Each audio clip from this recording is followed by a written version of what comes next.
Good morning students. Now in today's lecture we will see next case of pulley block system. देखिए last lecture से हमने पुली block system ये point यहाँ पर discuss कर रहे हैं।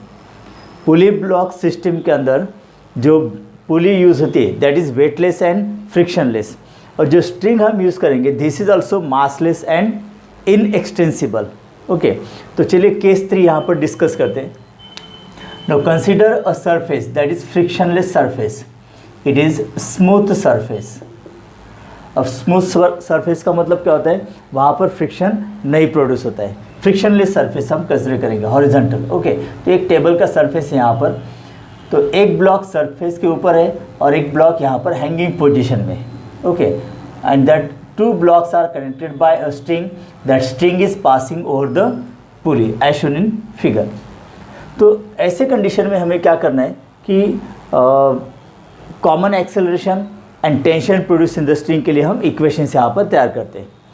देखिए, तो हमारे पास एक जनरल फार्मूला कौन सा है, acceleration is equal to net pulling force divided by total mass of the system. तो यहाँ पर ये टोटल दो ही ब्लॉक्स हैं ना, कंसिडर कीजिए कि ये ब्लॉक यहाँ पर है m1 मास उसका, और इसका मास है m2। ओके, नो, अब हमने यहाँ पर ये स्मूथ सरफेस कंसिडर किया है। स्मूथ सरफेस मतलब वहाँ पर फ्रिक्शन नहीं होगा, ठीक है। अब नेट पुलिंग फोर्सेस कितने होंगे यहाँ पर देखते हैं।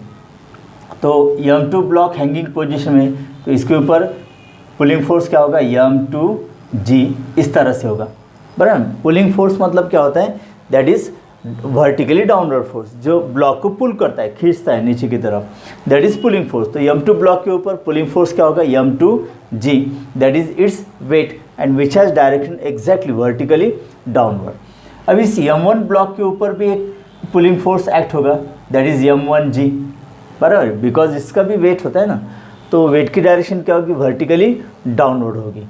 तो m2 ब्लॉक पर पुलिंग फोर्स है m2g, m1 ब्लॉक पर पुलिंग फोर्स है m1g। लेकिन यहाँ पर जो वेट है ब्लॉक m1 का, as it acts as action force, तो तुरंत यहाँ पर क्या होगा, immediately that surface exerts normal reaction on it, इसके ऊपर नॉर्मल रिएक्शन एक्सर्ट होता है। देखिए, m2 ब्लॉक किसी सरफेस के कांटेक्ट में नहीं है, तो ये कांटेक्ट फोर्स से जनरेट करेगा क्या, नहीं, है ना। जब एक्शन फोर्स होगा, कांटेक्ट फोर्स, तभी वहाँ पर रिएक्शन फोर्स होगा। अब यहाँ पर देखिए, ब्लॉक m1 इस कांटेक्ट विथ स्मूथ सरफेस, तो ये ब्लॉक इस सरफेस के ऊपर उसका वेट मतलब m1g as action force exert करता है, और इमीडिएटली उसी वक्त सरफेस भी इस ब्लॉक के ऊपर वर्टिकली अपवर्ड मतलब reaction force equal in magnitude. तो n और m1g की मैग्नीट्यूड यहाँ पर सेम हो जाएगा ना, n is equal to m1g, और उसकी डायरेक्शन कैसे रहेगी, एग्जैक्टली अपोजिट। तो यहाँ पर पुलिंग फोर्स जो एग्जर्ट होता है m1 ब्लॉक के ऊपर, that is cancel out by it's normal reaction. तो m1g का इफेक्ट रहेगा कि वहाँ पर उसका प्रभाव नहीं रहेगा। Why, because if this is action force, reaction force ये होगा, तो एक्शन एंड रिएक्शन फोर्स दोनों का मैग्नीट्यूड सेम है और डायरेक्शन एग्जैक्टली अपोजिट होने के कारण ये एक दूसरे को कैंसिल करेंगे। तो इस पुलिंग फोर्स का m1g का इसके मोमेंट पर कोई असर नहीं होगा। There is no effect of this pulling force on block m1। Why, because this is get cancel by the normal reaction. Clear, no, okay. तो ये एक दूसरे को कैंसिल आउट करेंगे स्टूडेंट, तो इनका इफेक्ट इस मूवमेंट के ऊपर नहीं होगा, इसलिए यहाँ पर क्रॉस लिखा है, ठीक है। नो, अब देखिए, ये सरफेस स्मूथ सरफेस है, फ्रिक्शन यहाँ पर नहीं है, इसका मतलब यहाँ पर अगर m2 का मास m1 से कम भी हो जाता है, तो यहाँ पर ये m2 ब्लॉक नीचे की तरफ मूव होगा और m1 ब्लॉक राइट डायरेक्शन में, इस तरह से। एंड दोनों का जो एक्सेलरेशन होगा, वो एक्सेलरेशन हमें पता है कॉमन एक्सेलरेशन होता है, मतलब जिस एक्सेलरेशन से m2 मूविंग डाउनवर्ड होगा, उसी एक्सेलरेशन से m1 horizontally towards right moving होगा। दोनों का एक्सेलरेशन सेम होगा, और वो एक्सेलरेशन निकालने के लिए फार्मूला कौन सा होता है, हमारे पास जनरल फार्मूला है net pulling force upon total mass. Okay, तो एक्सेलरेशन का symbol A is equal to, अब मुझे बताइए नेट पुलिंग फोर्स यहाँ पर क्या होगा, एक ही होगा m2g, m2g बराबर है, बिकॉज m1g तो यहाँ पर नॉर्मल रिएक्शन के साथ कैंसिल हो गया ना, राइट। अब देखिए यहाँ पर एक टेंशन प्रोड्यूस होगा T, तो यहाँ पर भी T होगा इस तरह से, ओके।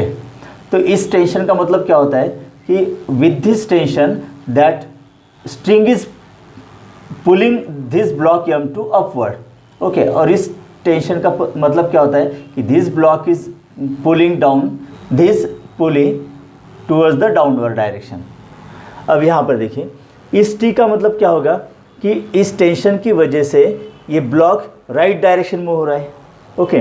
और इस टेंशन की वजह से ये ब्लॉक पुली को उसके तरफ खींचता है। तो लेकिन एक ही स्ट्रिंग है ना यहाँ पर कनेक्टिंग दिस टू ब्लॉक्स, तो हमें पता है अगर एक ही स्ट्रिंग है तो वहाँ पर at different points tension through out its length same रहता है, तो इसलिए ये सारे टेंशन्स यहाँ पर सेम होंगे, ओके। तो एक्सेलरेशन का फार्मूला तैयार करना है और उस टेंशन के लिए भी हमें फार्मूला यहाँ पर तैयार करना है इस कंडीशन के अंदर।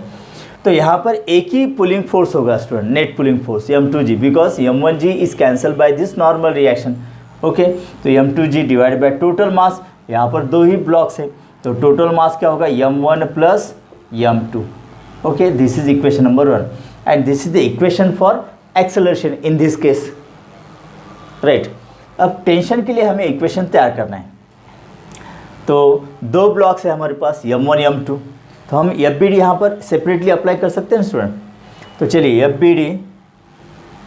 FBD for mass m2, okay. Mass m2 के ऊपर हम FBD अप्लाई करेंगे और एक इक्वेशन मिलेगा हमें जिससे हम टेंशन निकाल सकते हैं। देखिए अब मास m2 ब्लॉक, तो यहाँ पर ब्लॉक m2 होगा ये इस तरह से, ओके। डाउनवर्ड डायरेक्शन एक्सेलरेशन है, तो इसके ऊपर नेट डाउनवर्ड फोर्स क्या होगा फिर m2a, एक फोर्स हो गया। अब डाउनवर्ड डायरेक्शन इसका वेट है यहाँ पर m2g और ऊपर की तरफ टेंशन है, तो इस तरह से तीन फोर्सेस इसके ऊपर एक्ट हो रहे हैं student. m2g downward, tension in the string upward, और इनका जो रिजल्टेंट होगा m2a, this is downward. As the block is moving downward, तो यहाँ पर m2g की वैल्यू t से ज़्यादा होगी, तो हम इक्वेशन क्या लिख सकते हैं यहाँ पर m2g minus t is equal to net resulting force क्या होगा m2a which is downward direction. तो t के लिए इक्वेशन क्या होगा फिर t is equal to m2g minus m2a, so t is equal to m2 common in bracket g minus a। तो ये equation number 2, this gives the tension in the string, right. तो lift वाली condition है ना, block is moving downward, तो net force इसके ऊपर क्या होगा downward direction, mass in bracket g minus a, right student. उसी तरह से हम FBD m1 ब्लॉक पर अप्लाई करके यहाँ पर t की वैल्यू निकाल सकते हैं, जो टेंशन इसके बराबर ही होगा। तो चलिए यहाँ पर FBD for mass m1, okay. तो ये ब्लॉक है यहाँ पर जिसका मास कितना होगा m1 होगा। अब इसके ऊपर टोटल पहले कितने फोर्स एक्ट हो रहे हैं यहाँ पर ड्रॉ कर लेते। एक तो है यहाँ पर उसका वेट m1g, लेकिन ये सरफेस के ऊपर है ना, तो सरफेस इसके ऊपर नॉर्मल रिएक्शन एक्सर्ट करता है which is vertically upward, okay. लेकिन इनका दोनों का मैग्नीट्यूड सेम है और डायरेक्शन एग्जैक्टली अपोजिट है, तो ये फोर्सेस यहाँ पर होते हुए भी ब्लॉक m1 की जो हॉरिजॉन्टल मोशन है उसके ऊपर इफेक्ट नहीं करेंगे, इनका कोई रोल यहाँ पर नहीं होगा स्टूडेंट, तो ये कैंसल आउट हो जाते। तो एक टेंशन है इन द स्ट्रिंग, उसकी डायरेक्शन इस तरह से t, ओके। और रिजल्टेंट मोशन उसका हॉरिजॉन्टली हो रहा है towards right direction with acceleration a, तो नेट फोर्स क्या होगा इसके ऊपर, यस m1a होगा। और दोनों की डायरेक्शन सेम है ना, देखिए टेंशन राइट साइड डायरेक्शन है और m1a यहाँ पर जो रिजल्टेंट फोर्स है इसका मोशन जो हो रहा है उसकी भी direction towards the right direction है, तो t की वैल्यू क्या होगी, therefore t is equal to m1a, ये होगा student, t is equal to m1a, okay. अब ये इक्वेशन नंबर 3, दोनों का मैग्नीट्यूड सेम आता है स्टूडेंट, इन दोनों का मैग्नीट्यूड कैसे होगा, सेम होगा एग्जैक्टली, ओके। चलिए एक को कंप्लीट करते हैं यहाँ पर, इक्वेशन 3 को कंप्लीट करते हैं। t is equal to m1a, अब ये a की वैल्यू यहाँ से पुट करेंगे हम, तो a की वैल्यू क्या है यहाँ पर m2g divided by m1 plus m2। Okay, this is equation number 4। देखिए टेंशन का formula in terms of a, in terms of a and g ये फार्मूला है, और ये formula in terms of only g acceleration due to gravity. Okay, तो tension का ये भी फार्मूला हम इस कंडीशन के लिए डायरेक्टली यूज़ कर सकते हैं, m1 m2g divide by m1 plus m2। अगर हम देखिए इक्वेशन 2 से a की वैल्यू यहाँ पर पुट करते हैं स्टूडेंट, तो यही फार्मूला हमें मिलता है। चलिए कंफर्म करते हैं इसको। From equation 2 t is equal to m2 in bracket g minus, देखिए ये फार्मूला है यहाँ पर m2 in bracket g minus. अब a की वैल्यू फ्रॉम इक्वेशन 1 रखनी है, m2g divided by m1 plus m2। अगर इसको कम सिंप्लीफाई करते हैं हम, तो हमें यही फार्मूला मिलेगा ना, तो फिर कंफर्म हो जाएगा कि इक्वेशन 2 टेंशन के लिए, इक्वेशन 3 टेंशन के लिए, दोनों का मैग्नीट्यूड सेम आ जाता है। Okay, t is equal to, अब यहाँ पर m2 इन ब्रैकेट पहले कंप्लीट कर दे, cross multiplication m1 plus m2 into g, m1g plus m2g। देखिए g से इसको मल्टीप्लाई किया हमने, m1 into g m1g plus m2 into g m2g, और ये माइनस m2g होगा, और whole divided by m1 plus m2, और इसका डिनोमिनेटर कितना होगा 1 होगा, तो ये m1 प्लस m2 होगा स्टूडेंट। तो यहाँ पर माइनस m2g और प्लस m2g कैंसिल हो जाएंगे, तो t इज इक्वल टू, देखिए m1g बचा है यहाँ पर सिर्फ, m1g into m2 that is m1 m2g divided by m1 plus m2। हो गया ना प्रूव। यहाँ पर देखिए इक्वेशन नंबर 4 और 5 सेम है, मतलब tension through out the string same रहता है। तो इक्वेशन 1 से हम एक्सेलरेशन निकाल सकते हैं यहाँ पर, राइट स्टूडेंट, और इक्वेशन 4 या 5 से हम टेंशन निकाल सकते हैं इन द स्ट्रिंग। तो ये डायरेक्ट फार्मूला है, या फिर आप FBD यूज़ करके ये इक्वेशन ऑब्टेन कर सकते हैं। t is equal to m2 in bracket g minus a, m2 block के लिए FBD अप्लाई करके, तो यहाँ पर a की वैल्यू यहाँ से जो निकलेगी, अगर यहाँ पर पुट करते हैं तो t की वैल्यू मिलेगी, या फिर उससे भी सिंपल है m1a, मास m1 का यहाँ पर पुट अप करना है, और a की वैल्यू जो आएगी फ्रॉम इक्वेशन 1, तो यहाँ से भी हम टेंशन निकाल सकते। मतलब इक्वेशन 2, 3 और इक्वेशन 4, 5 से जो टेंशन मिलेगा सबकी मैग्नीट्यूड सेम रहता है स्टूडेंट। ओके, तो ये कंडीशन। तो चलिए स्टूडेंट एक न्यूमेरिकल यहाँ पर हम डिस्कस करते हैं। यहाँ पर एक एग्जांपल लेते हैं। देखिए 2 ब्लॉक्स है, ए ब्लॉक और B block. This 2 blocks are connected by a string. एक 7 kg का है और दूसरा 3 kg का है। तो ये यहाँ पर न्यूमेरिकल है स्टूडेंट। क्या है न्यूमेरिकल? यहाँ पर देखिए block A of mass 7 kg okay is placed on frictionless table. तो ये फ्रिक्शनलेस टेबल है यहाँ पर, frictionless table. A thread is tied to it and passes over this pulley and connected to another block B of mass 3 kg। ठीक है, तो second block का मास कितना है यहाँ पर 3 किलोग्राम है। तो इसमें क्या करना है हमें, एक्सेलरेशन और टेंशन दोनों के लिए हमें वैल्यूज़ निकालनी है स्टूडेंट। ठीक है, तो न्यूमेरिकल इस तरह का है। इसको हम m1 ब्लॉक और इसको हम m2 ब्लॉक कंसिडर कर सकते हैं। ओके, देखिए फ्रिक्शनलेस यहाँ पर टेबल है, ये फ्रिक्शनलेस है, मतलब इसका जो वेट होगा ओके यहाँ पर क्लियर हो गया ना आपको। इसका जो वेट है यहाँ पर student m1g that is get balanced by normal reaction. So एक दूसरे का यहाँ पर इफेक्ट होगा क्या? नहीं, दोनों एक दूसरे को कैंसिल कर देंगे। तो m1g का और नॉर्मल रिएक्शन का यहाँ पर इफेक्ट नहीं होता है। ओके, तो अगर यहाँ पर 7 देखिए 7 kg है और यहाँ पर 3 kg है, तो m2 की वैल्यू m1 से बहुत कम है ना, फिर भी यहाँ पर मोमेंट इस तरह से होगा। m2 block moves downward with acceleration a and m1 block is moving towards right direction with the same acceleration a। देखिए यहाँ पर m2 की वैल्यू m1 से बहुत कम है। अगर ये 3 किलोग्राम के बजाय 1 किलोग्राम भी होता है या फिर 0.5 kg भी होता है, तो भी यहाँ पर फ्रिक्शन नहीं है ना, इसलिए ए ब्लॉक राइट साइड की तरफ ही मूव होगा, तो यहाँ पर मूवमेंट होगा स्टूडेंट। ओके, तो यहाँ पर एक्सेलरेशन कितना होगा, कॉमन एक्सेलरेशन, और इस स्ट्रिंग के अंदर टेंशन कितना होगा ये भी निकालना है हमें, मतलब ए की वैल्यू और टी की वैल्यू हमें निकालनी है। ओके, तो टेंशन्स इस तरह से होंगे यहाँ पर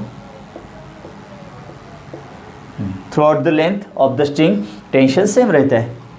नो, अब एक्सेलरेशन के लिए फॉर्मूला कौन सा होगा, net pulling force upon total मास, है ना। तो यहाँ पर एक ही पुलिंग फोर्स होगा ना, m2g।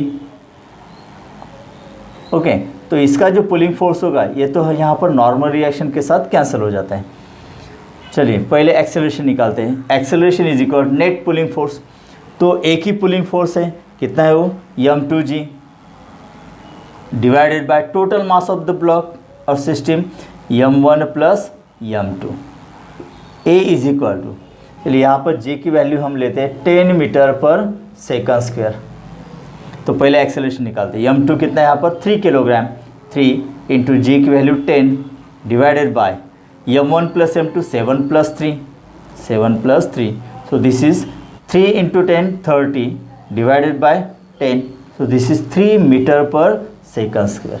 तो इतना एक्सेलरेशन आता है स्टूडेंट, ये यहाँ पर एक्सेलरेशन होगा। ओके, तो दोनों block 3 metre per second square से मूव हो रहे हैं, m2 डाउनवर्ड और m1 टूवर्ड्स राइट डायरेक्शन। अब इस स्ट्रिंग के अंदर टेंशन कितना होगा, इसके लिए फॉर्मूला यहाँ पर T इज इक्वल टू, तो देखिए यहाँ पर हमारे पास कितने फार्मूले टेंशन निकालने के लिए। इक्वेशन नंबर 2 ये तो पता हो गया ना हमें, तो ये भी फार्मूला हम यूज़ कर सकते हैं, या फिर इक्वेशन नंबर 3 या फिर इक्वेशन नंबर 4 5 तो सेम ही है। तो कौन सा इजी फार्मूला है, equation number 3। Okay, T is equal to m1a, तो m1 कितना है यहाँ पर 7 इंटू ए की वैल्यू 3 है, 7 3 जा 21 न्यूटन। तो स्ट्रिंग के अंदर टेंशन कितना रहेगा स्टूडेंट, इस एग्जांपल में 21 न्यूटन। अब यही आंसर आएगा जब हम यूज़ करेंगे इक्वेशन नंबर 2 या फिर इक्वेशन नंबर 5, राइट। चलिए स्टूडेंट नेक्स्ट एग्जांपल यहाँ पर डिस्कस करते हैं। एग्जांपल नंबर 2, देखिए एग्जांपल यहाँ पर क्या दिया है, the coefficient of static friction between block A of mass 2 kg and table is 0.2, मतलब ये ए ब्लॉक है, इसका मास हम m1 कंसिडर करते हैं विच इज़ 2 kg, ये 2 किलोग्राम है, ठीक है। और उनके बीच जो सरफेस है, देखिए ब्लॉक ए का नीचे का सरफेस और टेबल का सरफेस, तो यहाँ पर टेबल सरफेस स्मूथ नहीं है, फ्रिक्शनलेस टेबल सरफेस नहीं है, तो वहाँ पर फ्रिक्शन डेवलप होगा। और उसका जो स्टैटिक फ्रिक्शन है स्टूडेंट, मतलब म्यू की वैल्यू यहाँ पर दी है, कितने 0.2, ये 0.2, मतलब टेबल सरफेस स्मूथ नहीं है, ए ब्लॉक का नीचे का सरफेस और टेबल सरफेस इनके बीच फ्रिक्शन यहाँ पर जनरेट होता है। ओके, और कोएफिशिएंट ऑफ स्टैटिक फ्रिक्शन कितना दिया है 0.2, तो म्यू की वैल्यू 0.2 हो गई स्टूडेंट यहाँ पर। ओके, नेक्स्ट क्या दिया है, what would be the mass, maximum mass of block B, इस बी ब्लॉक का मैक्सिमम मास क्या होगा, so that the 2 blocks do not move. देखिए यहाँ पर ब्लॉक की मूवमेंट नहीं हो रही, ओके, लेकिन बी ब्लॉक का मैक्सिमम मास हमें निकालना है ताकि ये दोनों ब्लॉक्स यहाँ पर मूव नहीं होंगे। मतलब यहाँ पर देखिए फ्रिक्शन, अगर ये बी ब्लॉक यहाँ पर हैंगिंग पोजीशन में है तो मुझे बताइए ए ब्लॉक की मूवमेंट की डायरेक्शन क्या होगी, टुवर्ड्स द राइट डायरेक्शन, लेकिन ये मूव नहीं कर पाएगा। Why, because a friction force is exerted in against direction, है ना। फ्रिक्शन फोर्स मतलब क्या होता है, the force which opposes the relative motion. अगर ये ब्लॉक राइट डायरेक्शन मूव होने की कोशिश करता है तो ये फ्रिक्शन फोर्स उसको अपोज करेगा, ओके। लेकिन इसका मास यहाँ पर इतना हमें मैक्सिमम निकालना है कि यहाँ पर ए ब्लॉक मूव नहीं होगा, ए और बी दोनों ब्लॉक स्टे रहेंगे या फिर मूव नहीं होंगे, तो इस तरह का मास यहाँ पर निकालना है, ओके। अगर थोड़ा भी मास यहाँ पर ज़्यादा हो जाता है तो फिर ये ब्लॉक्स मूव हो जाएंगे, तो हमें इतना मैक्सिमम मास निकालना है। देखिए what would be the maximum mass of the block B, let it is m2, तो हमें m2 की वैल्यू निकालनी है, ओके। सो दैट कंडीशन देखिए, the 2 blocks do not move, मतलब यहाँ पर क्या होता है, कि इस ब्लॉक के ऊपर पुलिंग फोर्स होता है, लेट इट इज़ m2g, ठीक है। बी ब्लॉक का मास हमने m2 कंसिडर किया है, तो वेट कितना होगा इसका m2g। तो ये m2g इतना जो वेट है, पुलिंग फोर्स है, तो इस पुलिंग फोर्स को कौन बैलेंस कर रहा होगा?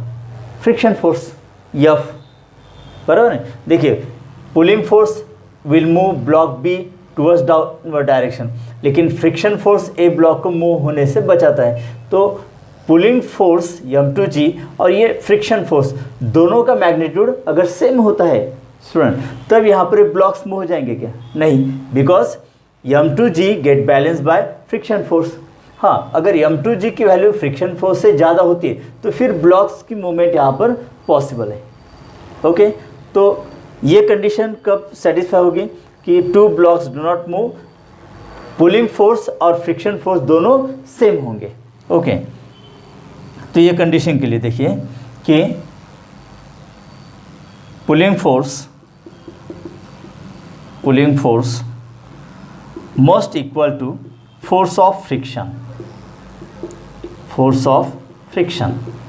ओके, पुलिंग फोर्स कितना है यहाँ पर? m2g is equal to force of friction small f। अब देखिए और एक पॉइंट यहाँ पर, force of friction directly proportional to normal reaction होता है।